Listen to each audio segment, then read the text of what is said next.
Hello बच्चों, क्या हाल चाल और सब बढ़िया।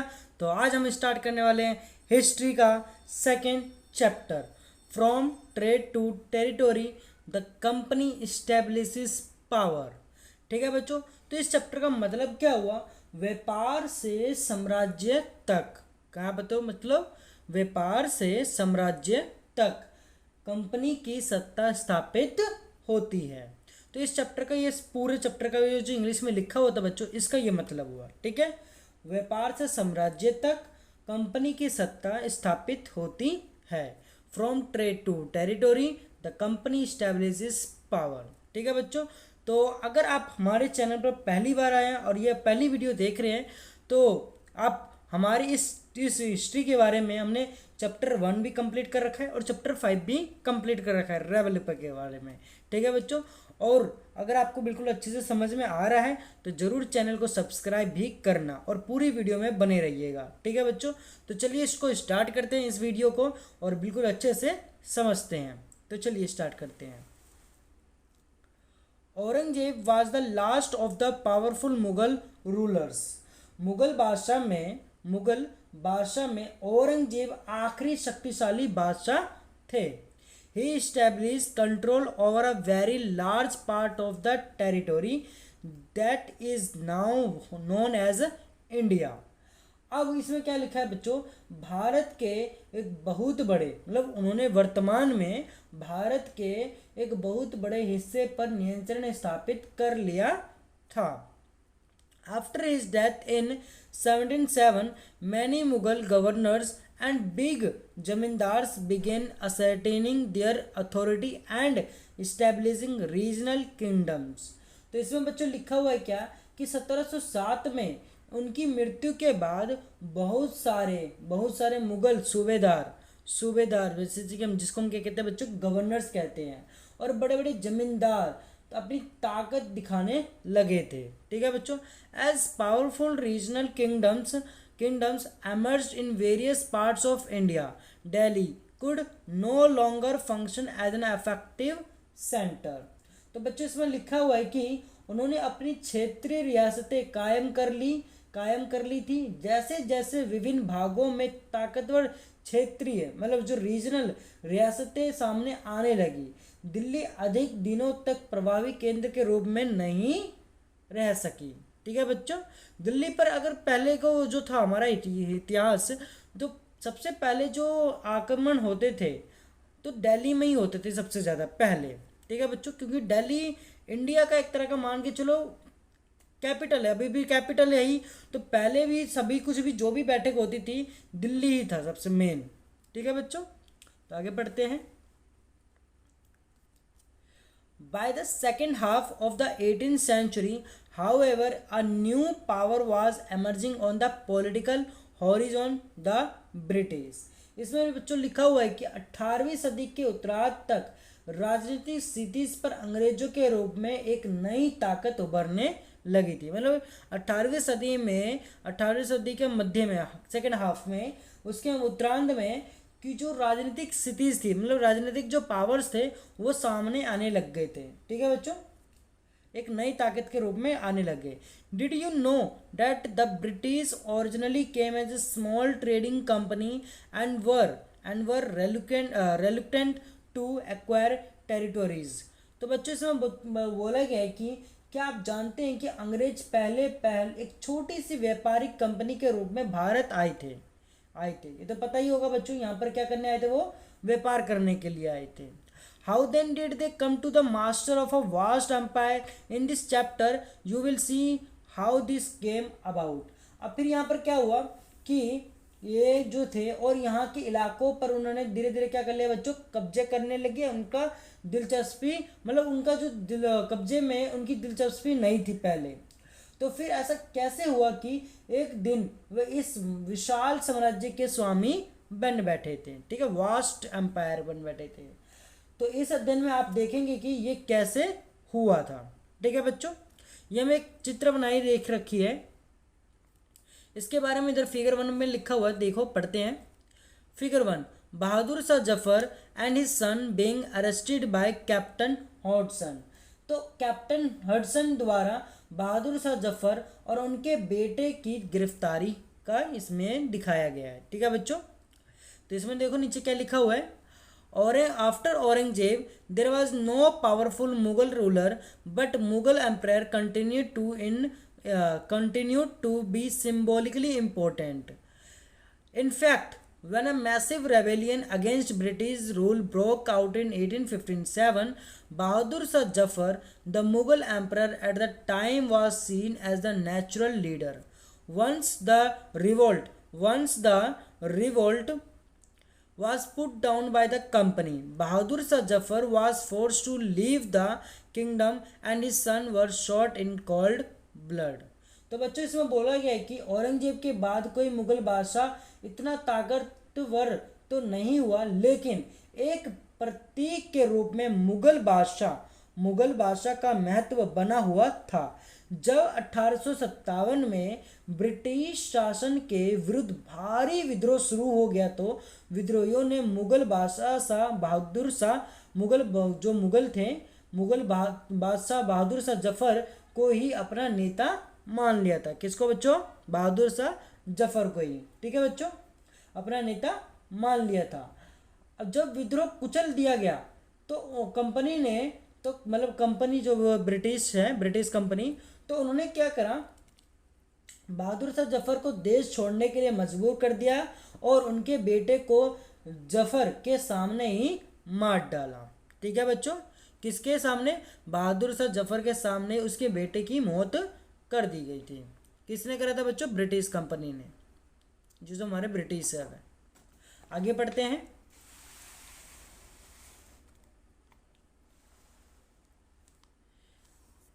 East India company comes east. अब बच्चों इसमें लिखा हुआ है कि जो ईस्ट इंडिया कंपनी थी, पूर्व में ईस्ट इंडिया कंपनी का आना। ठीक है बच्चों, आगे बढ़ते हैं।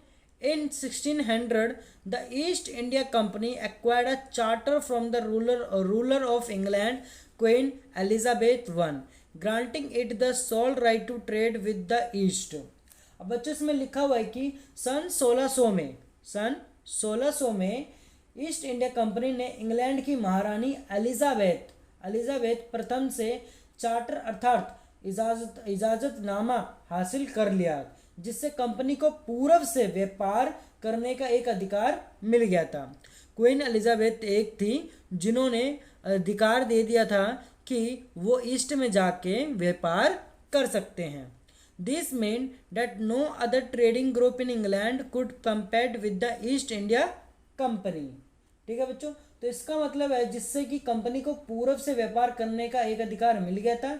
इससे इजादनामे का मतलब यह था कि इंग्लैंड की कोई और व्यापारिक कंपनी इस इलाके में ईस्ट इंडिया कंपनी से होड़ नहीं सकती थी।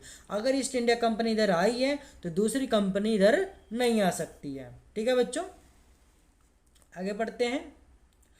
With this charter, the company could venture across the ocean looking for a new land from which it could buy goods at a cheap price and carry them back to Europe to sell at a higher prices. तो बच्चों इसमें लिखा हुआ है कि जो इस charter के सहारे, मतलब यहाँ पर लिखा हुआ है ना बच्चों, विद दिस चार्टर, इस चार्टर के सहारे कंपनी समुद्र पार जाकर नए इलाकों को खगोल सकती थी, वहाँ से सस्ती कीमत पर चीज़ें खरीद सकती और उन्हें यूरोप में ऊंची कीमतें पर बेच देती। यहाँ पर लिखा हुआ है बच्चों, Europe to sell at a higher price. ठीक है बच्चों, तो यूरोप में वो उसकी कीमतों को बढ़ाकर बेचा जाता था। The company did not have to fear competition from other English trading companies. तो बच्चों इसमें लिखा हुआ है कि जो कंपनी को दूसरे अंग्रेज व्यापारिक कंपनियों से प्रतिस्पर्धा का कोई भय ही नहीं था, मतलब कोई डर ही नहीं था।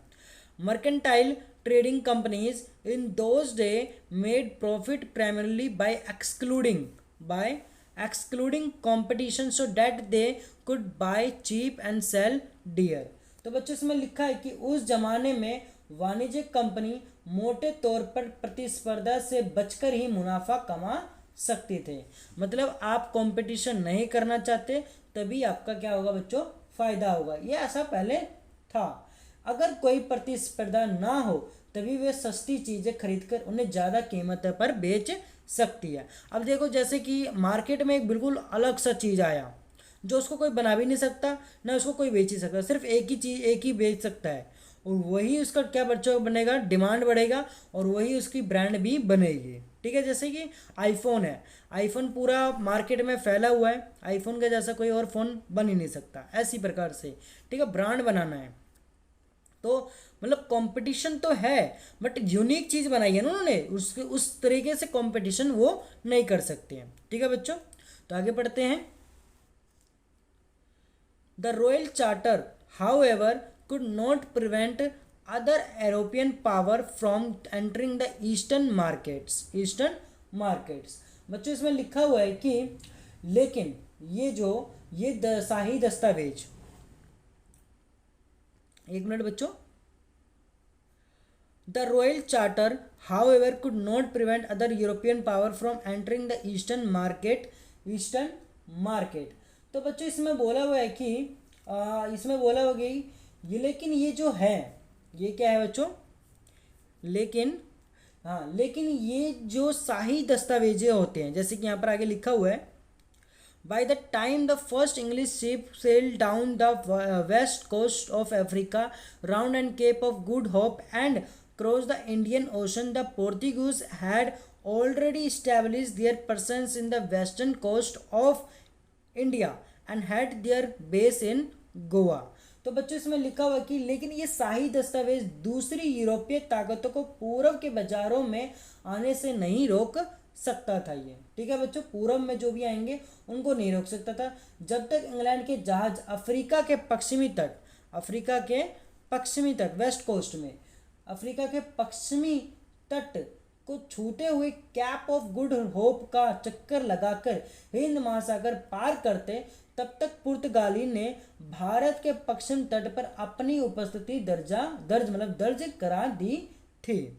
ठीक है बच्चों, ये जो पहले वो थे केप ऑफ गुड होप से इंडियन ओशन से निकल के क्रॉस तक वहाँ पर जाते, तब तक वहाँ पर कौन आ चुका था बच्चों, पोर्तुगीज आ चुके थे।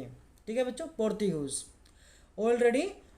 Already establish their presence in the western coast, उन्होंने पहले ही पश्चिम में उन्होंने अपना दर्ज करवा दिया था, उपस्थिति दर्ज करवा दी। वे आगे लिखा हुआ है कि वे गोवा में अपना ठिकाना बना चुके थे। In fact it was a Vasco D gamma a Portuguese explorer who had discovered this sea route to India in 1498। ठीक है, 98। तो बच्चों इसमें बोला गया है कि पुर्तगाली के खोजी यात्री वास्को द गामा ने ही 1498 में 1498 में पहली बार भारत तक पहुंचने के इस समुद्री मार्ग का पता लगाया था, इंडियन ओशन का रूट का।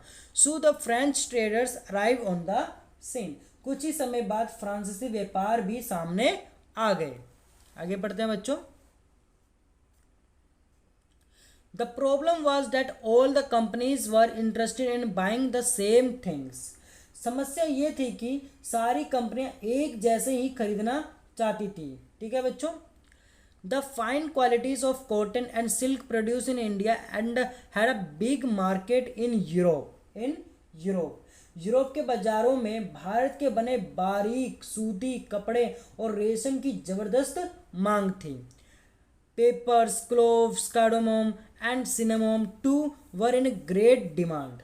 तो इसमें बच्चों की इसके अलावा भी काली मिर्च हो गया, लौंग हो गया, इलायची हो गया, दालचीनी की भी जबरदस्त मांग रहती थी। Competition amongst the European companies inevitably pushed up the price at which these goods could be purchased, and this reduced the profit that could be earned. अब इससे क्या हुआ क्या बच्चों, यूरोपीय कंपनियों के बीच इस बढ़ती प्रतिस्पर्धा से भारतीय बाजारों में इन चीज़ों की कीमतें क्या होने लगी बच्चों, बढ़ने लगी, और उनसे मिलने वाला मुनाफा गिरने लगा। ठीक है बच्चों, the only way the trading companies could flourish was by eliminating rival competitors. अब इन व्यापारिक कंपनियों के फलने फूलने का यही एक रास्ता था कि वे अपनी प्रतिस्पर्धा कंपनियों को ख़त्म कर दे, मतलब जो कंपटीशन हमारे साथ कर रहे हैं उसको क्या कर दे बच्चों, ख़त्म कर दे। आगे पढ़ते हैं। The urge to secure market therefore lead to fierce battle between the trading companies. लिहाजा बाजारों पर कब्जे की इस होड़ ने व्यापारिक कंपनियों के बीच लड़ाइयों की शुरुआत कर दी थी। इन्हीं के बीच, इसी वजह से लड़ाइयाँ भी स्टार्ट हो गई थी। Through the 17th and 18th century they regularly sank each other's ship, blockaded routes and prevented rival ships from moving with supplies of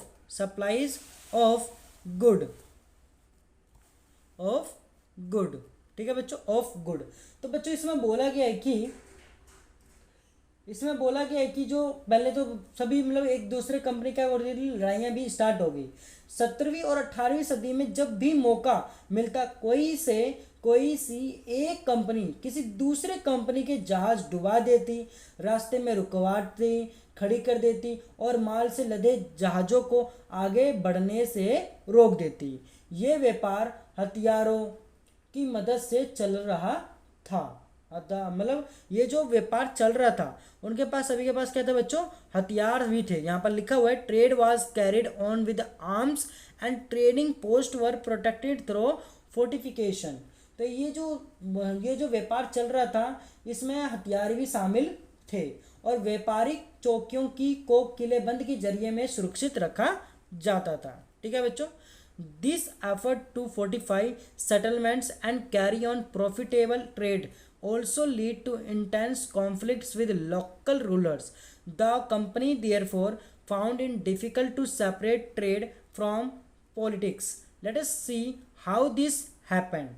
अब बच्चों इसमें लिखा है कि अपनी बस्तियों को किलेबंद करने और व्यापार में मुनाफा कमाने की इन कोशिशों के कारण स्थानीय शासकों में भी टकराव होने लगे। जो स्थानीय जो लोग रहते थे उनमें भी क्या होने लग गया बच्चों, कॉन्फ्लिक्ट्स होने लग गए, लड़ाइयाँ भी, झगड़े भी होने लग गए, टकराव भी। इस प्रकार व्यापार और राजनीति को एक दूसरे से अलग रखना कंपनी के लिए मुश्किल होता जा रहा था। आइए देखें कि ये कैसे हुआ।